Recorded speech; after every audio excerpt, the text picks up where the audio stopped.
Accident ન હોય તો એસટી બસમાં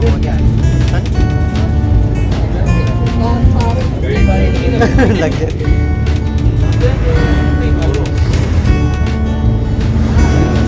સેન્ટી એમ કેરી આગળ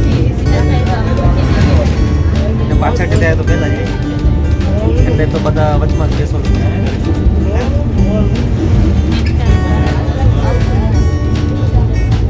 અમે નાના હતા ને અપડાઉન કરતા એટલે પાછળ જ બેસતા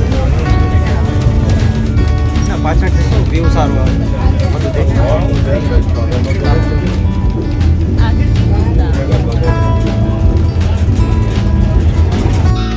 ફાઇનલી અમારું કુંડી બરબાદ થઈ ગયું છે અને પારો વાયરસ થઈ ગયો હતો. પારો વાયરસ મતલબ કે કેમ માણસમાં કેન્સર હોય ઘણું જ ખતરનાક બીમારી એ જ રીતના પપ્પીઝમાં પણ પારો વાયરસ એવી જ જ્યારે જો ટાઈમ ઉપર આની ટ્રીટમેન્ટ ન થાય તો એ 2-3 દિવસમાં જ મરી જાય.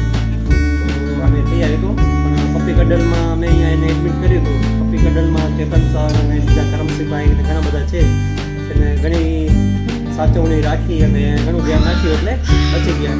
અહીંયા ઘણા બધા એવા છે બીમાર તમે જોઈ શકો છો. કેટલી હદે બીમાર હોય ત્યાં અંદર અહીંયા અંદર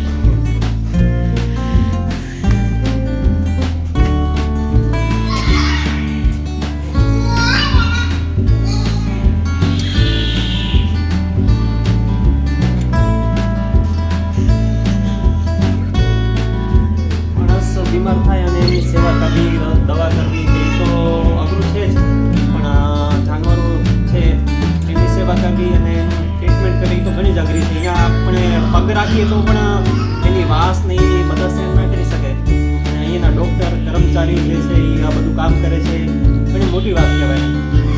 આ જો કેટલા બીમાર છે આ તો જો હાવ કેવું પડી છે. આની તો આખું ઘણી ઉભે મને આંખ જ નથી ઉભે.